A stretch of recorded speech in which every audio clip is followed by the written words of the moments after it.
आपके 2-4 पेजेस पे signatures match नहीं हो रहे और वो अगर कोई हैंडराइटिंग एक्सपर्ट उनको सर्टिफिकेट देता है कि यस ये सिग्नेचर्स मैच नहीं हो रहे for so and so reasons, then that can go against. वो फॉर्स, जो भी फॉर्स करता है वो बेसिक क्या गलती है। बहुत बार हमने देखा है कि एक सुसाइड नोट होता है, उस पर उनकी आखिर की लिखा होता है और उसके बाद वो अनफॉर्चुनेट सीन हो जाता है। यहाँ पर आपका रोल कितना है? कोई बहुत ज़्यादा एक्सपर्ट है जिसने वो हैंडराइटिंग फॉर्स की, बहुत ऑब्जर्व की और उसने आखिर के 2-3 लाइन फॉर्स, तो क्या ये हमें पता चल सकता है? करेक्ट, ये पता चलेगा क्योंकि लिखने वाला उस हैंडराइटिंग को डिसगाइज कर रहा है लेकिन उस माइंडसेट को डिसगाइज नहीं कर रहा है। टेक्नोलॉजी के बदौलत, टेक्नोलॉजी की वजह से लोग लिखना भूल गए। तो क्या ग्राफोलॉजी ये सब्जेक्ट धीरे धीरे डिमिनिश होगा?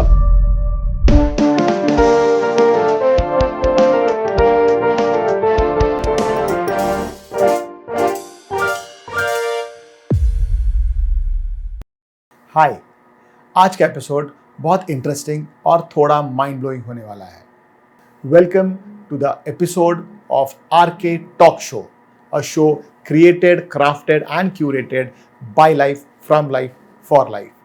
आज हम बात करने वाले हैं क्राइम इन्वेस्टिगेशन और उन सच्चाइयों की जो सिर्फ आंखों से नहीं बल्कि लिखावट से समझी जाती है। हमारे साथ हैं श्री परेश चिटनिस जी, जो एक फॉरेंसिक हैंडराइटिंग एक्सपर्ट है, जो सिर्फ सिग्नेचर्स या हैंडराइटिंग नहीं देखते बल्कि उनके थ्रू सच और झूठ का फर्क समझाते हैं। उनका काम कोर्ट्स, इन्वेस्टिगेशंस और हाई प्रोफाइल केसेस में बहुत इंपॉर्टेंट रोल प्ले करता है। सोचो, क्या सिर्फ आपकी हैंडराइटिंग से ये प्रूव हो सकता है कि आपने क्राइम किया है? क्या एक छोटी सी लाइन या सिग्नेचर क्रोर्स के फ्रॉड का सच खोल सकता है? और क्या कोई क्रिमिनल अपनी हैंडराइटिंग बदल कर अपनी पहचान छुपा सकता है? आज के एपिसोड में हम इन्हीं सब सवालों का जवाब ढूंढेंगे। Forgery, suicide notes, anonymous threats और फॉरेंसिक साइंस के अनसीन ट्रुथ्स, सब कुछ डिकोड करेंगे। तो अगर आपको लगता है कि हैंडराइटिंग सिर्फ लिखने के लिए होती है, तो आज का एपिसोड आपकी सोच बदल देगा। Let's dive in. Hello sir, आपका बहुत बहुत स्वागत फिर से एक बार। Thank you for having me again. Sir, जानना यह है कि आपका जो मेजर एक्सपर्टीज रहा है वो क्रिमिनल साइकोलॉजी के बारे में रहा है जी। आज कुछ ऐसी बात करेंगे which will be more unfolding the elements of crime and the psychology behind the crime. जरूर। क्राइम किसी ने कर दी, कोई आकर उसको पकड़ लिया, इन्वेस्टिगेशन चल रहा है। इन्वेस्टिगेशन में आपका वो एक लूप बहुत काम कर जाता है और जो लूप काम करता है वो होता है कंप्लीटली साइकोलॉजी के ऊपर। ना आप क्रिमिनल को जानते हो, ना आप इन्वेस्टिगेशन ऑफिसर की साइकोलॉजी को जानते हो। आप जानते हो तो सिर्फ वो एक अक्षर जो उसने लिखा है या उसका एक पैटर्न जो इतने सालों से वो लिखते आ रहा है। थोड़ा उसके बारे में बताएं। देखिए, क्या होता है कि जब आप लिख रहे हो तो आप वो सोच के लिख रहे हो, ठीक है, या तो आप कुछ बोल रहे हो तो आप सोच रहे हो और फिर बोलते जा रहे हो साइमल्टेनियसली। अब जब आपने देखा होगा लाई डिटेक्टर टेस्ट होते हैं कि जब कॉन्फ्लिक्ट होता है दिमाग में, बहुत ज़्यादा आप सोच रहे हो, जब आपको झूठ बोलना है तो आप ज़्यादा प्रोसेसिंग करते हो, आपका सीपीयू ज़्यादा चलता है, तो वो सीपीयू ज़्यादा चलने लगे तो उधर लाई डिटेक्टर डिटेक्ट कर लेता है कि यहाँ पे प्रोसेसिंग कुछ अलग हो रहा है। लेकिन आप मुझे जनरल सवाल पूछेंगे, मेरा नाम पूछेंगे, घर में कौन कौन है, उम्र क्या है, बेसिक क्वेश्चंस पूछेंगे जिसको आप पता है कि मैं झूठ नहीं बोल रहा हूँ, आपके पास जो इन्फॉर्मेशन फैक्ट है वो मैं दे रहा हूँ, तो मेरे दिमाग को प्रोसेस नहीं करना पड़ता है। लेकिन आप जब मुझे पूछते हो उस क्राइम के बारे में, उस एक्ट के बारे में जो मैंने असल में किया है लेकिन मैं बता कुछ और रहा हूँ, तब मेरा प्रोसेसिंग ज़्यादा हो रहा है क्योंकि दिमाग में दो चीज़ें चल रही है, एक जो हुआ था और एक जो मैं आपको क्रिएट करके नरेट कर रहा हूँ। सो ये क्रिएशन नरेशन के लिए जो मुझे प्रोसेसिंग ज़्यादा करना पड़ रहा है वो कहीं ना कहीं पे लाई डिटेक्टर में डिटेक्ट हो रहा है। उसी तरह से आप जब लिखते हो तो आपकी सोच उस राइटिंग में आती है। तो अगर आपको लिखने के लिए ज़्यादा प्रोसेसिंग करना पड़ रहा है तो वो कहीं ना कहीं पे आपके राइटिंग के साथ दिख जाएगा, क्योंकि राइटिंग में आप जो वर्ड्स लिख रहे हो उसमें से तो एक मैसेज कन्वे हो रहा है, जो वर्ड्स आपने लिखे हैं उससे जो आपको बताना है वो दिख रहा है, लेकिन उसकी जो बॉडी है, उसकी जो लैंग्वेज है, जो फॉर्मेशंस में चेंजेस आ रहे हैं वो स्पेसिफिकली उधर ही आते हैं जहाँ पे आप कुछ झूठ बोल रहे हो या तो आप कुछ छुपा रहे हो, जहाँ पे आपके दिमाग का प्रोसेसिंग ज़्यादा चल रहा है। तो इस समय जो आप लिख रहे हो और आपके दिमाग में अगर प्रोसेसिंग ज़्यादा चल रहा है तो हमें समझ में आता है कि यहाँ पे कुछ ना कुछ गड़बड़ है, यहाँ पे जो स्टेटमेंट आप दे रहे हो वो गलत है, तो वहाँ पे प्रूव किया जा सकता है, वहाँ पे इन्वेस्टिगेशन हो सकता है। आपके इन्वेस्टिगेशन के इतने सालों के अनुभव में कुछ ऐसे किस्से बताइए जो सिर्फ और सिर्फ ग्राफोलॉजी के माध्यम से ही सॉल्व करता है। जी, तो देखिए मेरा रोल तो वहीं पे आता है जहाँ पे हैंड राइटिंग एनालिसिस है, तो सारे ही केसेस जहाँ पे मेरा इन्वॉल्वमेंट होता है वहाँ पे हैंड राइटिंग के बेसिस पे हम इन्वेस्टिगेशन को आगे लेके जाते हैं। ऐसा नहीं होता है कि हैंड राइटिंग के बेसिस पे कन्विक्ट किया जाता है उस सस्पेक्ट को, बट उसमें आपको क्लूज मिलते हैं कि वो कौन से पार्ट झूठ बोल रहा है, या उसके पास कोई ऐसी इंफॉर्मेशन है जो वो नहीं दे रहा है, क्योंकि जब इन्वेस्टिगेशन आप कर रहे हो, उनका बयान ले रहे हो, तो वो कहते हैं कि मैंने मुझे जो मालूम था सब बताया है। फिर उसके बाद में आप उनको वही सब लिखने को जब कहते हो, तब जब वो लिख रहे तो कुछ कुछ जगहों पे आपको स्पेसिफिक वेरिएशन मिलता है, यानी उस समय पे ही उस सेंटेंस में ही कुछ ना कुछ गड़बड़ थी, तो वहाँ पे वो पकड़े जाते हैं। So this can be about theft. ये थेफ्ट के बारे में बहुत कॉमनली होता है कि मेरे बहुत से क्लाइंट्स ज्वेलर्स हैं, तो उनके यहाँ पे जब चोरी होती है तो हाई वैल्यू चोरियाँ होती है, या तो मैनिपुलेशन होता है, यानी कुछ part of the jewellery is replaced with something which is not gold, यानी कुछ डुप्लीकेट मटेरियल डाल दिया है, ऐसे कुछ कारीगर ने अगर किया है, या तो डायरेक्टली सोना चुरा के भाग गया है, कहीं पे छुपा दिया है, अब बोल रहे हैं कि डिनाई कर रहे हैं कि पता नहीं किसने किया, या तो आजकल जो केसेस आते हैं वो डेटा थेफ्ट के होते हैं कि किसी ने किसी कंपनी में काम कर रहे हैं, उधर का जो सेंसिटिव डेटा है वो चुरा के बाहर दिया है, या तो एस्पिनाज के केसेस होते हैं जहाँ पे you are supporting the competitor, the employee is supporting the competitor by sharing some information, sharing client data, sharing sensitive information about the product or the business। तो ये जब होता है तो उनका जब बयान लिया जाता है लिखावट में, तो जब वो लिख रहे हैं तो उसमें वो वेरिएशंस दिखने लगते हैं और उसके ऊपर से हम वो पकड़ सकते हैं। तो ऐसे बहुत सारे केसेस होते हैं। नाउ जैसे आपने कहा कि हैंड राइटिंग से उसने कमिट किया है या नहीं किया है उसके क्लू मिलते हैं। जी, हम जज तो नहीं कर पाएंगे कि उसने गलती की। वो क्लू आपके इतने साल के अनुभव में ऐसे कभी हुआ है कि आपने दिया हुआ क्लू गलत निकला? नहीं, ऐसे नहीं हुआ है।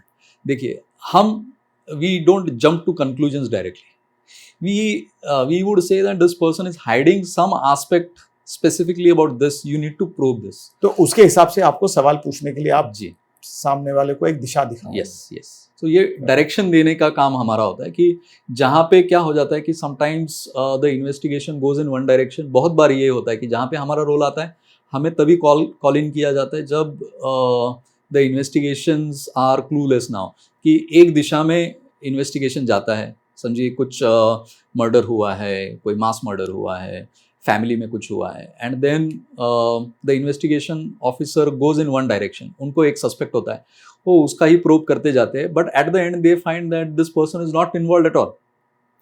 अब क्या हो जाता है कि एक तो समय बहुत चला गया है और अब सारे दिशाहीन हो जाते हैं कि अगर ये नहीं तो क्या है, क्योंकि वो एक डायरेक्शन में जा रहे थे।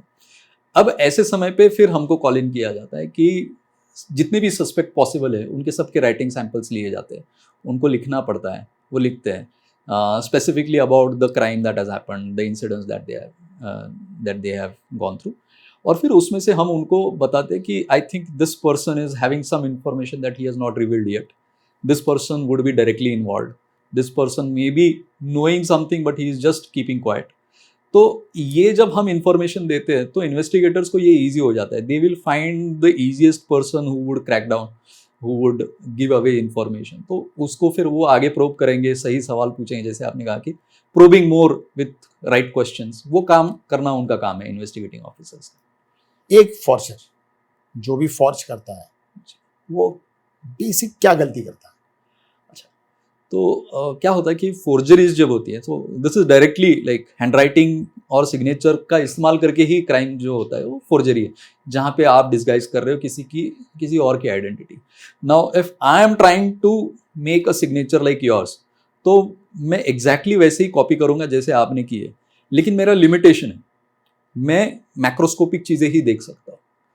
मैं लेंस लगा के नहीं देख रहा हूँ कि आप जब स्ट्रोक बना रहे हो तो उसमें छोटे छोटे फॉर्मेशन, छोटे छोटे हेजिटेशन, जिसको हम कहते हैं कि कॉन्जर्व फॉर्मेशन है, जो आपको भी पता नहीं कि आपकी सिग्नेचर में है, जो माइक्रोस्कोपिक लेवल पे है और जो कंसिस्टेंट है। आप जब भी साइन करेंगे मे बी आपके मैक्रोस्कोपिक चेंजेस हो गए, लेकिन वो माइक्रोस्कोपिक चेंजेस जो है वो कभी नहीं होते, क्योंकि that depends on the way you hold your pen, the way you put your pressure, the way you move your wrist while making the formation, the finger movements. तो इस पे वो माइक्रोस्कोपिक फॉर्मेशंस जो है ना वो डिपेंड करते हैं। अब ये माइक्रोस्कोपिक लेवल पे अगर मैंने देखा ही नहीं है आपका सिग्नेचर, तो मैं उसको कॉपी नहीं करूंगा। तो ये मैक्रो लेवल पे समझ में आ रहा है। तो मैक्रो लेवल पे वो एग्जैक्ट सेम दिखते हैं, माइक्रोस्कोपिक लेवल पे वो अलग दिखते हैं। बहुत बार हमने देखा है कि एक सुसाइड नोट होता है जी, उस पे उनकी आखिर की लिखावट होती है और उसके बाद वो अनफॉर्चुनेट सीन हो जाता है। उस वक्त उस नोट के बेस पे पुलिस जिसने भी क्राइम उसके लिए रिस्पॉन्सिबल है वो पर्टिकुलर नोट के लिए, उसके ऊपर तफ्तीश शुरू करती है। यहाँ पर आपका रोल कितना आता है? Yes, suicide notes unfortunately are the kind of documents that we need to see. और ऐसे डॉक्यूमेंट्स का इन्वेस्टिगेशन जब करते तो सबसे पहले तो वो जेन्युइन है क्या ये देखा जाता है कि कैसे पता चलता है? हाँ, तो ये सबसे कॉम्प्लिकेटेड डॉक्यूमेंट है सुसाइड नोट, क्योंकि देखिए साइकोलॉजिकली इसमें बहुत फ़र्क है कि having thoughts of futility of life, depression, ये एक स्टेट ऑफ माइंड है। Having thoughts of suicide coming to a person's mind on and off आते रहना, ये एक स्टेट ऑफ माइंड है, suicidal thoughts. Attempt of suicide ये और एक स्टेज है जहाँ पे अनसक्सेसफुल अटेम्प्ट किया जाता है, कि ट्राई आउट करता है लेकिन होता नहीं है, बैकआउट कर लेता है, और उसके बाद में एक ही बार हो सकता है लाइफ में किसी के कि उन्होंने सक्सेसफुली सुसाइड अटेम्प्ट किया। So these are different states of mind that the person goes through.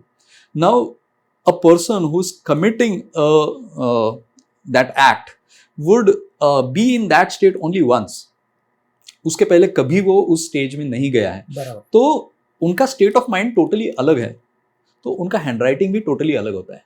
And unfortunately क्या होता है कि बहुत सारे ग्राफोलॉजिस्ट या तो फोरेंसिक डॉक्यूमेंट एग्जामिनर्स इस एस्पेक्ट को कंसिडर नहीं करते हैं कि उसका thought of processing of that thought is so different, the mindset, the state of mind is so different that his handwriting is not going to be like what his handwriting used to be in all the other documents that we have seen earlier in his life. तो यहाँ पे ये दिक्कत आती है कि macroscopic level पे आप देखोगे तो राइटिंग में डिफरेंस दिखेगा, लेकिन माइक्रोस्कोपिक लेवल पे फिर भी चेंजेस नहीं आएंगे। अब ये समझ के हैंडराइटिंग एनालिसिस अगर करेंगे तो आप जेन्युइन है या नहीं ये पता कर पाएंगे। बहुत सारे सुसाइड नोट्स होते हैं, वेमुला करके एक हमारे यहाँ पे एक सुसाइड हुआ था साउथ में, उस स्टूडेंट का सिग्नेचर में जो लास्ट लाइन्स है वो ऐसे लगते हैं कि उनके नहीं है, बट वो है उन्हीं के, वो मैच नहीं होते दिखने के लिए, बट वो मैच नहीं होना ये उसका जेन्युइननेस दिखाता है। कर्ट कोबेन करके एक बहुत बड़े परफॉर्मर हो चुके हैं वेस्टर्न वर्ल्ड में, जो सिंगर थे, आर्टिस्ट थे, उनका भी सुसाइड नोट है। उनके लास्ट लाइन्स 100% ऐसे लगता है सबको कि ये किसी और ने ही लिखे हुए, वो और के लिखे हुए लगना यही उसका नेचर है, नेचुरल है सुसाइड नोट का जेन्युइन होना। कुछ ट्रेड्स उसमें होते हैं, कुछ बेसलाइंस जनरली माने जाते हैं कि इस तरह का बेसलाइन होगा तो वो सुसाइड नोट जेन्युइन है। तो हालांकि 100% ऑफ द टाइम्स वैसे ही नहीं होता है, लेकिन most of the times you will see that there is a difference and that difference will not have occurred earlier in that person's life. So ये तो आपके अंडरस्टैंडिंग के ऊपर है, आपके स्टडी के ऊपर है कि उसके पहले वाले अक्षर और एंड वाले अक्षर मैच नहीं कर रहा है, पर ये अगर हम एक प्रूफ के हिसाब से देखा जाए कि मैं जो पहले लिख रहा था और मैं जो सुसाइड नोट पे लिख रहा हूँ, दोनों में अंतर है जी। तो ऐसे भी हो सकता है कि कोई बहुत ज़्यादा एक्सपर्ट है जिसने वो हैंडराइटिंग फॉर्ज की, बहुत ऑब्जर्व किया और उसने आखिर के 2-3 लाइन फॉर्ज की, तो क्या ये हमें पता चल सकता है? करेक्ट, ये पता चलेगा क्योंकि लिखने वाला उस हैंडराइटिंग को डिस्गाइज कर रहा है लेकिन उस माइंडसेट को डिस्गाइज नहीं कर रहा है. He is not going through that mindset that a person would go through while he is committing that act. See, it is very different thought where you are finishing off something to solve the problem. तो यानी ये बहुत अलग thought है. इस thought में जाने वाले व्यक्ति का थॉट मैच नहीं कर रहे हो आप सिर्फ राइटिंग कहीं पे मैच करने की कोशिश कर रहे हो. सो वो थॉट मैच नहीं होगा तो वो पकड़ा ही जाएगा. ओके, नाउ हमने बहुत बार देखा है कि लोग कुछ रिटन नोट्स भेजते हैं थ्रेटनिंग के रिटर्न नोट्स भेजते हैं.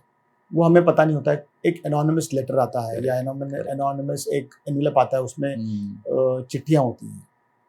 तो क्या हम वो लेटर के माध्यम से, वो हैंडराइटिंग के माध्यम से सामने वाले का इंटेंशन, सामने वाले का माइंडसेट पढ़ सकते हैं? जी, ऐसे बहुत सारे केसेस, इंटरेस्टिंग केसेस आते हैं हमारे पास कि जहाँ पे एनोनिमस लेटर्स है, थ्रेट नोट्स है, स्पेशली आर्म फोर्सेस के केसेस आते हैं, पुलिस के पास से केसेस आते हैं जहाँ पे many times you feel that this is not genuine but then you cannot ignore it. You need to take such things seriously. जहाँ पे कुछ थ्रेट नोट है तो ऐसे समय पे लोग अपनी हैंडराइटिंग को डिस्गाइज करते हैं. Like you might try to write in a different way. आपका राइटिंग अगर लेफ्ट वर्ड स्लांट है तो आप राइट वर्ड करेंगे, आप डिसकनेक्टेड लिखते हो तो कनेक्टेड लिखोगे, आप डेलिबरेटली फॉर्मेशंस अलग अलग ही बनाएंगे, हर लेटर को कुछ अजीब बनाएंगे. ये सब कुछ करने के बाद लेफ्ट हैंड से लिखेंगे, ये सब करते हैं. पैर की उंगलियों में पेन पकड़ के लिखेंगे, कुछ ना कुछ ऐसे करेंगे जिससे आपकी आइडेंटिटी उसमें रिवील ना हो. So that is a very challenging document to identify. लेकिन ऐसे समय में भी उनके कुछ यूनिक फॉर्मेशंस उसमें आ जाते हैं. कैपिटल्स में लिखा होगा तो भी उसमें फॉर्मेशंस आ जाते हैं और उसमें उनका इंटेंशन समझ में आता है कि whether this is genuine threat और this person is just trying to seek attention. तो ये उसमें समझ में आता है क्योंकि उसमें उसका माइंडसेट दिखता है, उसका थॉट प्रोसेस दिखता है. Most of the times in criminal investigations the focus is not more on the intention of the person but who has done that. तो हमारे पास फिर थप्पियाँ आ जाती कि ये 50 लोग हैं, इनका और ये राइटिंग को मैच करके आपको बताना है कि ये इन 50 लोगों में से, इन 100 लोगों में से ये किसने किया होगा. सो ऐसे इंटरेस्टिंग केसेस आते रहते हैं. तो आप एक क्राइम ढूंढने के लिए 50 लेटर्स या 50 रेफरेंसेस लेते हो. जी जी. और वो 50 इंडिविजुअल ट्रेट्स होते हैं, इंडिविजुअल एस्पेक्ट्स होते हैं और इंडिविजुअल बिहेवियर के बेस पे उनके और 50 लेटर्स आप पढ़ते होंगे. जी डेफिनेटली. क्योंकि अगर मेरा एक लेटर आपको पढ़ना है तो मेरे रेफरेंसेस के बहुत सारे लेटर्स या बहुत सारे स्क्रिप्ट्स आपको पढ़नी पड़ेंगी. करेक्ट. जो अवेलेबल है. करेक्ट. तो ये जो थॉट है ना, ये जो सोचना है कि अगर 100 सस्पेक्ट्स है तो ज़्यादा टाइम लगेगा, अगर 2000 सस्पेक्ट्स है तो और ही ज़्यादा टाइम लगेगा. ऐसे समय पे हम क्या करते हैं कि हम पहले तो उस सस्पेक्ट का वे ऑफ थिंकिंग क्या है वो देखते हैं. फॉर एग्जांपल नोट कहाँ रखा था, नोट रखने का टाइमिंग किस तरह का है. तो यहाँ से आपको पता चलता है. इसको इन्वेस्टिगेटिव ग्राफोलॉजी कहते हैं कि जहाँ से आप उल्टा इन्फर कर रहे हो कि इस तरह से काम करने वाला व्यक्ति किस तरह से सोचता होगा, उसका day to day lifestyle कैसे होगा. So whether that person would be an expressive person, very well organized person, जिसने कोई भी सबूत छोड़ा नहीं है, जिसने बहुत सोच समझ के सही टाइमिंग पे वहाँ पे रखा है, तो पकड़े ना जाने के लिए सब कोशिश की है. तो इस तरह का व्यक्ति रोज़मर्रा की लाइफ में कैसे सोचता होगा, ये हम पहले उल्टा बैक कैलकुलेट करते हैं और फिर उस व्यक्ति की राइटिंग किस तरह की होगी. अब ये एक बार अगर हम जीरो डाउन कर लेते हैं तो we just have to segregate those 100, 200, 400 samples into groups कि ये अगर एक्सप्रेसिव बंदा होगा तो फिर एक्सप्रेसिव वाले फटाफट बाजू में निकाल देते. तो it doesn't take much of time. One interesting case that we had solved involved around 1000 handwriting samples and it didn't take us more than half an hour to identify. So 1000 samples को identify करने के लिए आधा घंटा.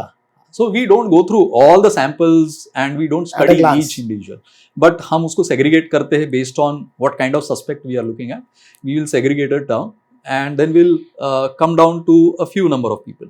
So, and we don't zero down to one person, but we'll give you a list of 5-6 people who may be more close to that. So, हमारा शक उन पे ज़्यादा है. सर्कल में आते हैं. So we exclude, यानी saying that this person is involved, we would say that these people are certainly not involved. तो वो कम होते जाते हैं. So सिलेक्शन की बजाय रिजेक्शन ज़्यादा होता है और फिर कुछ कम लोग रह जाते हैं कि 10-12 लोग हैं, 7-8 लोग हैं.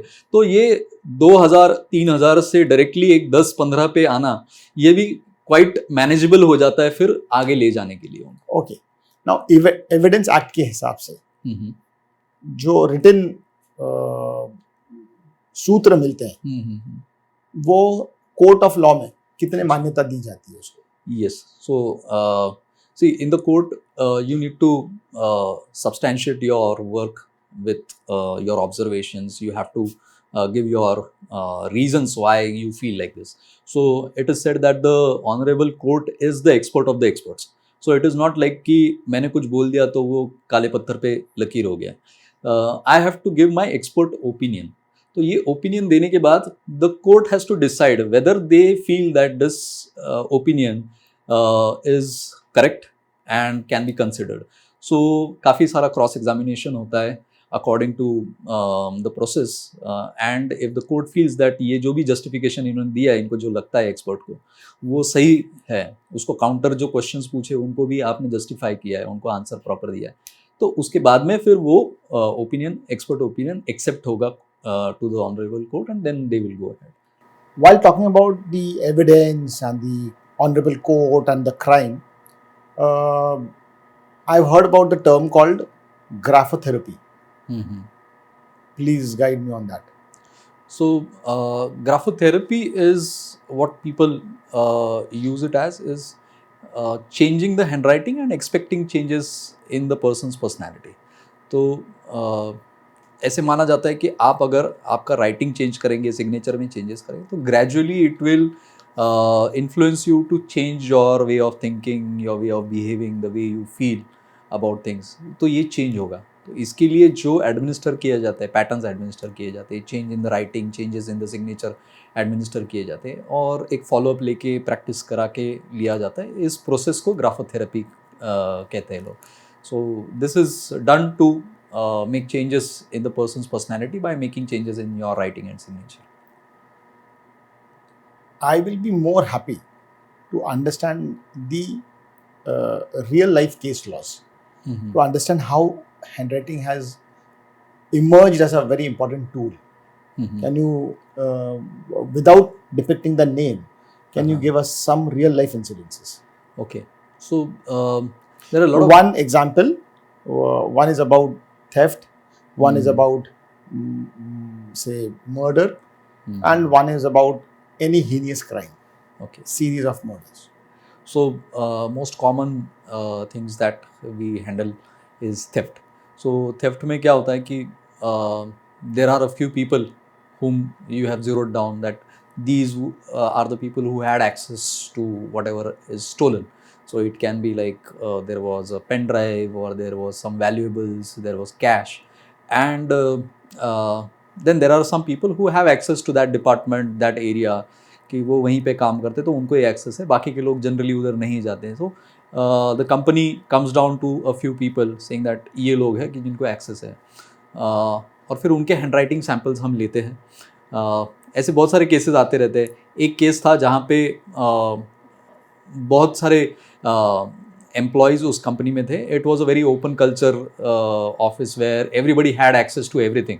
तो ऐसे समय पे क्या हो जाता है कि everybody becomes a suspect because everybody has access. Now in that case what had happen was कि जो कैशियर थे, जो अकाउंट्स डिपार्टमेंट के व्यक्ति थे, उनके ड्रॉवर में से check a leaf or two were stolen by somebody and an attempt was made to present the check in the bank, for withdrawing money. Okay. But the signatures didn't match. Maybe that person was not an expert, so he tried to do some signature, it didn't match, so money was not withdrawn. There was no loss of but money. It was an attempt. But yes, there was an attempt. So now the company was concerned that हमारी company का check बाहर गया कैसे, तो कौन involve है, किसने present किया. तो जो भी लोग हैं जिनको एक्सेस था उनके सबके राइटिंग सैम्पल्स लिए गए. We were called at the office. So generally we don't go to the office, we ask them to make the handwriting Send the samples, and then they reports. send the samples. We tell them what Samples. formats they have to use, but sometimes it's not possible for them, so we go there, we give the instructions. तो हमें थोड़ा सा ऐसे cutting ऐसे होती है, police लगे, जूते होते ऐसे थोड़े से लाल कलर के पहन के ऐसे जाते, पुलिस करके नहीं जाते, लेकिन उनको ऐसे लगता है कि ये शायद पुलिस है, तो वो कहते हैं कि नहीं, they are very friendly people, but they understand that maybe these would be police और something, so we don't pose ourselves as police, but वो उनको लगता है, तो जितना उनको डर ज़्यादा लगेगा उतना वो राइटिंग में ज़्यादा दिखेगा. सो Oh. क्या है कि आपके मन में वो कॉन्फ्लिक्ट होना चाहिए, अगर वो कॉन्फ्लिक्ट नहीं हुआ तो वो राइटिंग में नहीं आएगा. So we consider this in general crime investigation में, इसको गोल्डन आवर्स कहा जाता है, कि क्राइम होने के बाद the next 24 hours are the golden hours, कि जहाँ पे आपने नैरेटिव क्रिएट नहीं किया है आपके दिमाग में अभी तक, तो वहाँ पे वो आपके राइटिंग में दिख जाएगा. लेकिन क्या होता है कि आप है ना सबको बोलते जाते हो कि मुझे तो पता ही नहीं, मैं तो यहाँ था, मैं तो मेरा काम कर रहा था. अभी क्या हो गया कि आपने धीरे धीरे धीरे अपना एक नैरेटिव सेट कर लिया, now you start believing that narrative yourself. तो वो जितना डिले होगा सैंपल लेने का, उतना वो राइटिंग में कम कम आएगा. क्योंकि अभी आप वो बिलीव कर रहे हो, आप आपके नैरेटिव को बिलीव कर रहे हो, आपने जो नया नैरेटिव बना, तो वो डिफिकल्ट होगा. इम्पॉसिबल नहीं है, लेकिन अभी डिफिकल्ट हो जाता है, क्योंकि you are believing in that narrative and that conflict is not there. तो हमको उस कॉन्फ्लिक्ट को जगाना पड़ता है कि आप पकड़े जाओगे, हम आपको पकड़ने वाले हैं, आपकी राइटिंग से तो हमको समझ ही जाएगा. तो ये थोड़ा सा डर क्रिएट करना वगैरह, ये थोड़ा सा ड्रामेटाइजेशन उसमें करना पड़ता है. सो मेरे साथ कुछ लोग होते हैं जो आते हैं साथ में, तो वो लगता है कि कोई फोर्स के लोग आए हैं. तो ये सब करके then we take that handwriting sample, those handwriting samples, and we look at the samples way. तो अगर वो सस्पेक्ट ने सच में कुछ गड़बड़ किया है तो it shouts out, it tells you immediately कि इसने किया है. अब उस केस में ऐसे हुआ था कि किसी की भी राइटिंग में नहीं मिल रहा था, एंड वी वर सरप्राइज कि ऐसे हो नहीं सकता है कि अगर सबका राइटिंग सैंपल लिया है तो कौन है कि जिसका नहीं लिया है. तो वी वर इंसिस्टिंग कि कोई तो होगा कि जिसकी राइटिंग हमने नहीं ली है. So in the second round they involve everyone, ये वॉचमैन भी है, रिसेप्शनिस्ट भी है, कि जिनको एक्सेस नहीं है उनको भी इन्वॉल्व किया. बट बाद में पता चला कि जो एक बंदा आता था सिर्फ चाय देने के लिए, छोटा लड़का था, बहुत छोटा लड़का था, you would not even think कि ये करेगा, और उसको आके 1-2 ही दिन हुए थे, वो चाय वाले का बंदा आके वो चाय बांट के चला जाता था. This person had lifted those cheques and they were not very expert in doing all those crimes, they were just trying it out for themselves for the first time, और उन्होंने वो फोर्ज करके डाला. Now when that person came and he was distributing, वो चाय दे रहा था सबको, तो हमने पूछा कि ये कौन बंदा है. उन्होंने कहा ये तो चाय वाला, ये अपना एम्प्लॉय नहीं है, बट ये आता है, हाँ रोज आता है, इसको एक्सेस है, हाँ इसको एक्सेस है, तो इसका सैंपल क्यों नहीं लिया. फिर जैसे उसका सैंपल लिया, it started shouting out that he had done that. तो फिर वो समझ में. तो ये कभी कभी ऐसे इंटरेस्टिंग चीजें होती कि taking the sample is also very important. Any other crime pertaining to? ऐसे बहुत सारे हैं. एक केस हुआ था लॉकडाउन के समय पे, नासिक के नज़दीक एक गांव है जहाँ पे एक फैमिली का पूरा मर्डर हुआ था. The whole family was murder, and the investigation was happening in one direction.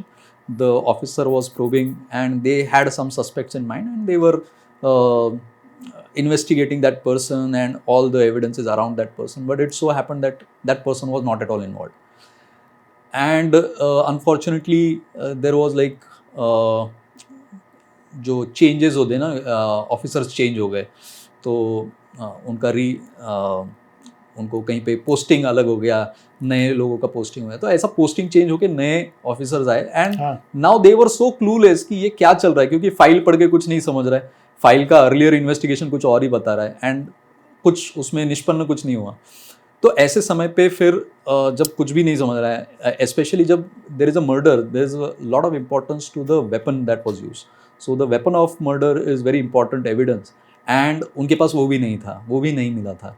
तो ऐसे समय पे it becomes very difficult, and political pressure थोड़ा सा होता है कि क्यों इन्वेस्टिगेशन को देर लग रही है, why nobody is held responsible for this, at least a suspect has to be there. तो ऐसे समय पे फिर उन्होंने हमको बुलाया, और हम 2 लोग गए थे उधर.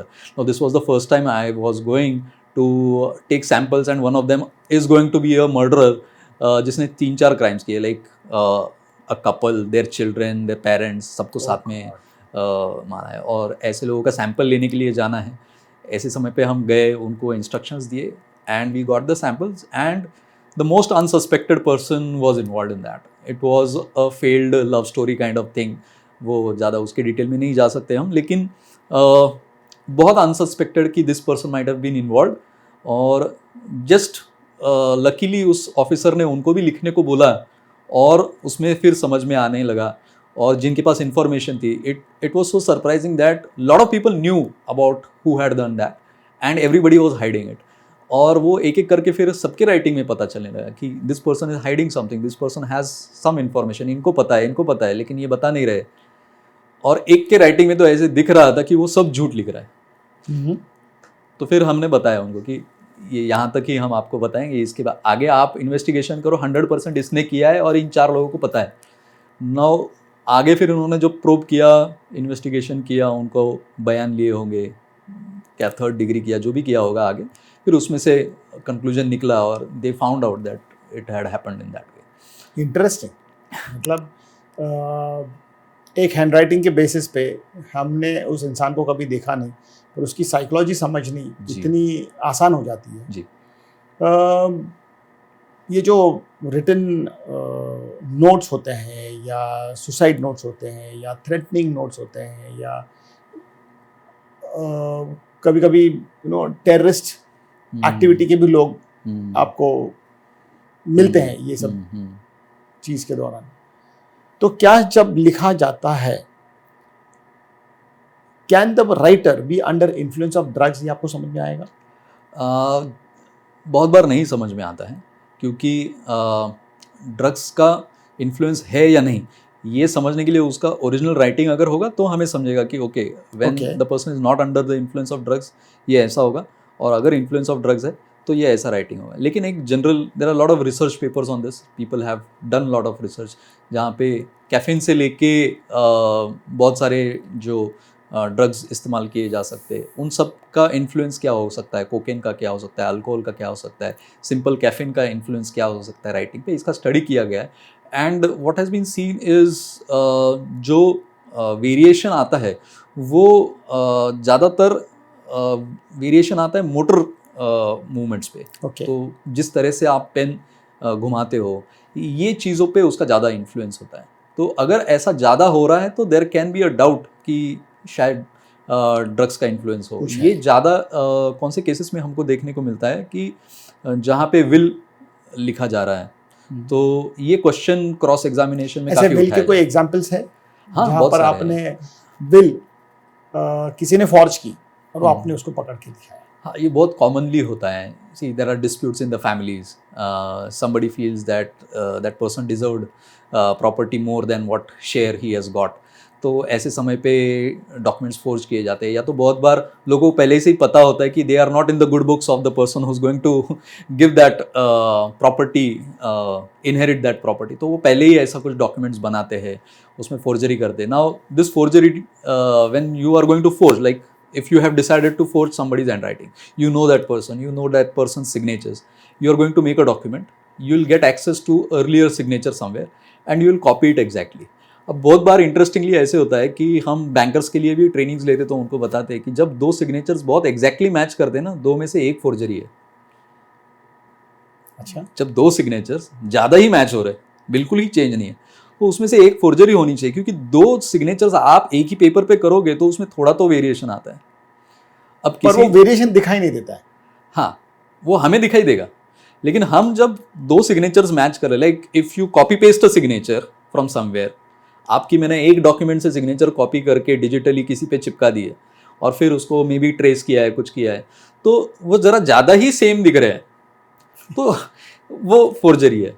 So many times these things happen. Okay, while हम पहले के ज़माने में बहुत सारा चेक्स साइन करते थे, राइट, 50-50, 20-20, 100-100, ऐसे बहुत बार होता था कि पहला सिग्नेचर और 10वें लीफलेट का सिग्नेचर या 10वें लीफलेट का सिग्नेचर 20वें लीफलेट के सिग्नेचर के साथ नहीं मैच होता था जी. तो how do bankers manage this thing? उनको कितना प्रतिशत फैसिलिटी है कि आप इतना वेरिएशन एक्सेप्ट कर सकते हो? Correct. So now this signature matching ये बैंकर कर रहा है, उनके सामने एक चेक है और आपका स्पेसिमेन सिग्नेचर उनके स्क्रीन पे बड़ा सा दिख रहा है and they try to match some formations. तो अभी उनको भी है ना, जैसे आपके पहले 100 चेक्स जाते थे तो उनको आदत थी वो देखना, आपकी सिग्नेचर रोज़ देखते थे वो, तो उनको पता चल जाता था कि ये जो चीज़ें हैं ना, कुछ चीज़ें जो कभी नहीं चेंज होती है और कुछ चीज़ें जो चेंज होती रहती है थोड़े। तो unknowingly they have become expert in identifying these things कि क्या वेरिएशन आपके सिग्नेचर में आता है। उनको भी पता नहीं है, उनको पूछेंगे तो वो बता नहीं पाएंगे, लेकिन उनको वो एक इंट्यूशन हो जाता है कि नहीं, this is looking a little different today, something different. हाँ। और अभी आपके पास बहुत डेटा एनालिसिस है, पैटर्न एनालिसिस है कि आपको समझता है कि दिस इज आउटलायर, कि ये इतने अमाउंट का चेक इस पार्टी को तो जाता ही नहीं है कभी, इतनी बड़ी अमाउंट का चेक और इस पार्टी को इस डेट को इतने फ्रीक्वेंसी में क्यों आ गया। तो ये आप डेटा एनालिसिस आज कर सकते हो, पहले वो नहीं था। तो तब लोगों का रिलेशनशिप बेस्ड ये अप्रूवल ज़्यादा हुआ करता था, तो लोग आपके पैटर्न्स याद रखते थे कि ये चेक ज़रा ज़्यादा बड़े अमाउंट का इस पार्टी के लिए आ गया है, जनरली नहीं आता है, इस आदमी की सैलरी इतनी है, इसको इतना अमाउंट का चेक सडनली कैसे आ गया। तो ये पैटर्न्स के चेक्स एंड बैलेंसेस हुआ करते वो तो बैलेंस शीट देखने के बाद ही समझ जी। में आ जाता है, उसके पासबुक से ही समझ में आएगा कि उसकी विड्रॉल प्रोसेस क्या है। लेकिन कोई ऐसा चेक जो आ गया इन द रूटीन, भले वो अमाउंट छोटी है, 3-4 चेक्स आ गए हफ्ते भर में, क्योंकि इतने तो हम विजिलेंट नहीं थे। जैसे आज हम स्कैन देखते हैं एयरपोर्ट्स पे, तो बैग स्कैन होती है, तो even the officer is changed after 2 hours 3 hours, so that वो मोनोटोनस ना हो और उनसे गलती ना हो। तो बैंकर्स भी जब पहले साइन देखते थे, तो विड्रॉल में अगर ऐसा माना कि 1000 चेक्स तो इनके आते ही हैं हफ्ते भर में, उसमें अगर 5 चेक्स भी निकले जो 10-10 हज़ार के हैं, तो भी वो अमाउंट एक हफ्ते में बढ़ जाए। करेक्ट। ऐसे कोई केसेस आए आपके पास जो आपने सॉल्व किए? बहुत सारे केसेस होते हैं ऐसे कि जहाँ पे ऐसे चेक्स निकल जाते हैं, because even the criminal is smart, he would want to be one step ahead, कि वो ये देखते हैं कि कैसे हम पकड़े ना जाएं, तो वो उतने ही लिमिट में चेक्स बनाएंगे जितने अमाउंट विड्रॉ होते वक्त शक नहीं हो। हाँ। तो ऐसे हो जाता है and the banker gets deceived with this, कि वो सिमिलर सिग्नेचर हो जाती है, सिग्नेचर जो फोर्ज है काफ़ी हद तक वो स्किल्ड सिग्नेचर जिसे कहते हैं, कि इट्स अ स्किल्ड सिग्नेचर, जो it's a practice signature, the person has access to lot of signatures earlier, he has practice the signature a lot of time before he makes that signature. तो ये checks पे होता है, agreement documents पे होता है। Covid के बाद में बहुत सारे केसेस हमारे पास जो आते हैं वो आजकल ये है कि कोई किसी के लिए गारंटर रहा है। Now you are not a guarantor to my loan proposal, but I have forged your signature. Now, as long as I am repaying the loan, there's no problem to you. You don't even know, क्योंकि आपको ना कोई mail जा रहा है, ना आपको कोई लेटर आ रहा है. But the moment I default, अब मेरे पास पैसे नहीं है, मैं bankrupt हूँ और आप मेरे गारंटर हो, so the bank has no choice but to go behind you. और तब आपको पता चलता है कि किसी ने आपका डॉक्यूमेंट 1 साल पहले, 2 साल पहले, 5 साल पहले फोर्ज किया था. Now, these kind of things are happening a lot. अभी ये क्राइम आज अगर हुआ है तो 5 साल के बाद पता चलेगा. So, ऐसे बहुत सारे क्राइम्स आते रहते हैं जहाँ पे सिग्नेचर फोर्जरीज बहुत कॉमनली की जाती है. ऐसे कोई क्लासिक एग्जांपल जो लोगों को पता है और आप उसके बारे में डिटेल में बताना चाहोगे? इंटरेस्टिंग केसेस जो होते हैं ना, कि जो डिफ़िकल्ट भी होते हैं प्रूव करना कि ये फोर्जरी है, or the cases of disguised signature. अब डिस्गाइज सिग्नेचर क्या होता है कि मैं ही सिग्नेचर कर रहा हूँ, मेरी ही सिग्नेचर है, लेकिन मैं गलत कर रहा हूँ जानबूझ के, ताकि मैं बाद में कहूँ कि ये तो मेरा सिग्नेचर है ही नहीं. ओके. तो इसको डिस्गाइज सिग्नेचर फोर्जरी कहते हैं, यानी मैंने ही मेरी सिग्नेचर गलत की है, तो दिस इज अ फोर्जरी. वो भी आप पकड़ सकते हैं. This is still a forgery. Now generally forgery को हम क्या कहते हैं कि मेरी सिग्नेचर किसी और ने हूबहू बनाई तो वो फोर्जरी है, लेकिन मेरी सिग्नेचर मैंने अलग बनाई तो वो भी फोर्जरी ही है. जस्ट बिकॉज मुझे किसी को करेक्ट बाद में डिनाई करना है, मुझे बाद में डिनाई करना है. लाइक लेट्स से कि मैंने मेरी प्रॉपर्टी आपके पास गिरवी रखने का एग्रीमेंट किया है कि you are giving me a loan and I agree to return it in so and so time, and if I can not you can take away my property और समथिंग लाइक दैट. ऐसा हमारे में एक agreement हुआ है. So I give you a cheque, post dated cheque sign करके दे दिए, you are happy, I am returning your money time to time, you are not worried about it, you are relaxed about it. And suddenly क्या होता है कि I deny कि नहीं, ऐसा तो कुछ है ही नहीं, हमारे में एग्रीमेंट ही नहीं है, मैं गायब हो जाता हूँ, आप मुझे ढूंढते हो, बैंक मुझे ढूंढता है, सब मुझे ढूंढ रहे हैं, पुलिस ढूंढ रही है, और फिर जब मैं पकड़ा जाता हूँ तो मैं कहता हूँ कि ये तो सिग्नेचर मेरा है ही नहीं, इन्होंने खुद ने फोर्ज किया है. Now when you check my signatures in my bank everywhere, it's different actually. तो you don't have any way to prove that it is my signature, because prima facie क्या देखा जाएगा, 2 सिग्नेचर्स है, टोटली अलग है, totally अलग है, मैंने कुछ और ही बनाया. Like my signature looks like an apple and I have made a watermelon. So in the first place आपने वो जो एक्सेप्ट किया वहाँ पे आपने गलती कर दी. सो ऐसे जो डिस्गाइज सिग्नेचर्स होते हैं ये प्रूव करना बहुत डिफिकल्ट होता है कि ये दो भले ही 2 अलग दिखने वाले लेकिन एक ही आदमी के, ये प्रूव करना बहुत डिफिकल्ट होता है. ऐसे बहुत सारे केसेस हमारे पास आते हैं. Generally this is where the person wants to say कि ये मेरा एग्रीमेंट है ही नहीं. तो disguise signatures is very very challenging. तो इसमें अगर आपको फंसना नहीं है ऐसी चीज़ों में तो क्या करना चाहिए?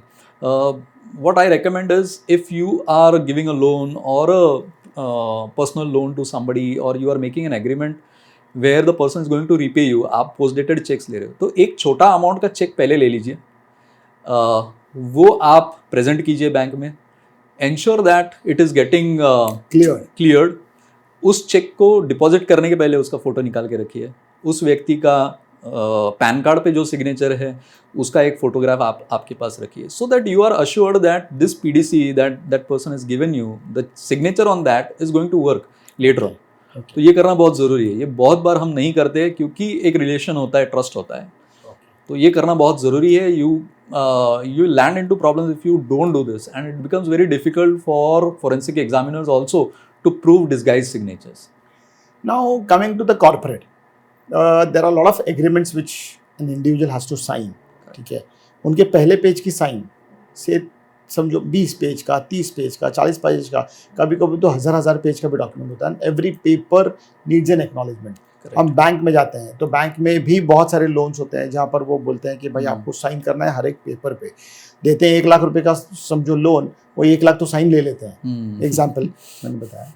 तो जब ये साइन लेते हैं तो डेफिनेटली साइन की थोड़ी ट्विस्ट हो जाती है. कुछ सिग्नेचर्स ट्विस्ट हो जाते हैं, कर्व्स में फ़र्क पड़ता है, स्ट्रोक्स में फ़र्क पड़ता है, क्योंकि जब आदमी एग्रीमेंट साइन करता है वो सबसे ऐसा काम करता है जिसमें उसको कोई ग्रेट इंसेंटिव नहीं मिलने वाला है. That's a formality which he has to do. ठीक है, लाइक चेक मैं किसी को दे रहा हूँ तो मैं कोई अच्छे कॉस्ट से चेक दे रहा हूँ, लेकिन जब मैं एग्रीमेंट साइन कर रहा हूँ या मैं लोन डॉक्यूमेंट साइन कर रहा हूँ तो I have a particular responsibility on my head. ऐसे हो सकता है कि 3rd, 4th, 5th मैंने फॉर्म्स एप्लीकेशन लोन एप्लीकेशन पे साइन किया और कल मुझे पता चला कि एक पेपर पे मैंने साइन नहीं किया.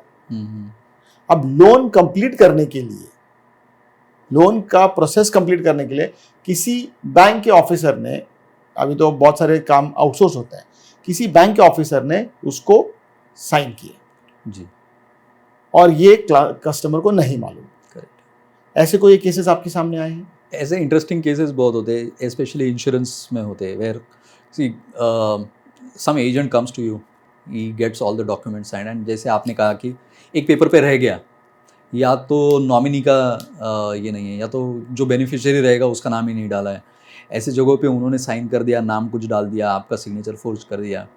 Now sometimes it can be like very harmless कि बस वो प्रोसीजर कंप्लीट करने के लिए साइन कर दिया, लेकिन कभी कभी ये बहुत डिफ़िकल्ट हो जाता है, बिकॉज कभी भी इंश्योरेंस के पैसे अगर आपको मिलने हैं तो स्क्रूटिनी बहुत होगी. सो नाउअडेज तो बाल की खाल निकाल देते हैं. हाँ, nowadays companies have become very vigilant. They will see to it that you won't easily get the insurance claim. Of course they want to ensure that they are not getting fooled by somebody. तो वो investigation करेंगे, बहुत चीज़ें निकालेंगे, छोटी छोटी चीज़ें निकालेंगे. अगर उसमें ये चीज़ निकल आती है कि आपके 2-4 पेजेस पे सिग्नेचर्स मैच नहीं हो रहे, और वो अगर कोई हैंडराइटिंग एक्सपर्ट उनको सर्टिफिकेट देता है कि यस ये सिग्नेचर्स मैच नहीं हो रहे for so and so reasons, then that can go against you. So that is very important कि आप भले ही वो 100 पेज का डॉक्यूमेंट है, आपको सारे पेपर्स पे इक्वली एम्फोसाइज करके सिग्नेचर्स करने पड़ेंगे. Now we look at the document as a whole, we don't look at every page. तो वो नेचुरली उसमें जो वेरिएशन हो रहे हैं वो कंसिडर किए जाते हैं. So when we are asked for an expert opinion, हम उस वेरिएशन को कंसिडर करते हैं कि भाई किसी व्यक्ति ने 100 पेजेस साइन किए तो उसके 90th सिग्नेचर में थोड़ा वेरिएशन आना हो सकता स्वाभाविक है, लेकिन वो भी प्रेसिडेंस होता है कि 90th पेज पे जब डिफरेंस आ रहा है तो 89th पेज पे जो है ना उसके सिमिलर है। सो अचानक नहीं, मतलब वो हाँ, वो एक pattern correct. So like what you asked, change हो पहले पेज पे और 100 पेज पे सर्टेनली बहुत चेंज है, लेकिन we look at the document as a whole, तो जो थोड़ा थोड़ा चेंज होता गया है ना वो आप जस्टिफाई कर सकते हो कि क्या चेंज होता गया। So that is okay. Okay. कुछ सालों पहले क्रेडिट कार्ड की काफ़ी केसेस होते केसेस हुआ करते थे। अब ऐसे होता था कि किसी को टारगेट कंप्लीट करना है तो उन्होंने क्या किया, आपका डॉक्यूमेंट लिया, देख लिया कि आपका सिग्नेचर कैसे है, और कोई आप ही के डॉक्यूमेंट्स का जेरोक्स निकाल के उस पर साइन करके क्रेडिट कार्ड एप्लीकेशन आपका पास भी हो गया क्योंकि आपके सिबिल स्कोर काफ़ी अच्छे हैं। और फिर आपको क्रेडिट कार्ड आ जाता है और आपको पता चलता है कि ये तो मैंने मांगा ही नहीं, ये मैंने अप्लाई नहीं किया। तो ऐसे भी केसेस हुए हैं जहां पर आपने बाद में वेरीफाई करवाया बैंक से, I want to know the details of the bank, correct, और उस पे आपको पता चला कि ये तो मैंने साइन ही नहीं किया है, पर वो साइन आपके बहुत दिख रहे हैं, आपके जैसे दिख रहे हैं। करेक्ट। तो ऐसे कोई केसेस आपके ध्यान में आए हैं? ऐसे होते हैं, कंज्यूमर कोर्ट के केसेस होते हैं, ये जनरली इंटरनल इन्वेस्टिगेशन के केसेस भी होते हैं। क्या होता है कि जिस कंपनी के एम्प्लॉय ने या तो एजेंट ने किया है उनकी क्रेडिबिलिटी भी एट अ स्टेक है, तो वो जनरली प्रेफर करते हैं कि they would get it done from private investigators like us. वो पहले छानबीन करके ये असर्टन कर लेते हैं कि ये सच में हमारे एजेंट ने, हमारे एम्प्लॉय ने किया है या नहीं, so that they are sure when they present their case in the courts. तो बहुत बार बैंक्स या इंश्योरेंस कंपनीज, क्रेडिट कार्ड की कंपनीज, ये कंपनीज हमको अप्रोच करती है। I am on the panels of lot of banks जहाँ पे ऐसे रोजमर्रा की चीज़ें उनके लिए ये होता रहता है। तो ये इसके लिए भी पैनलिस्ट होते हैं? हाँ, so they have a department, like vigilance का डिपार्टमेंट होता है इंटरनल इन्वेस्टिगेशन के लिए। They have people who constantly do this, तो उनका काम ही है कि ये विजिलेंस रखे और ऐसी कोई भी चीज़ होने के पहले उसकी रोकथाम करे। ओके। तो ये इंटरनल इन्वेस्टिगेशन बहुत स्ट्रांगली सारे बैंक्स में चलता रहता है। They will try to find out patterns, who is doing it, where is it happening. तो इनको वो सब डेटा एक्सेस होता है, तो वो समझते हैं, हमसे रिपोर्ट्स लेते हैं, मेरे जैसे और लोगों से वो रिपोर्ट लेके कंफर्म करेंगे कि 3 लोग बोल रहे हैं, तो फिर वो कंफर्मेशन उनका स्ट्रांग हो जाने के बाद में फिर वो एक्शन लेते हैं उस पर। तो दिस हैपन्स।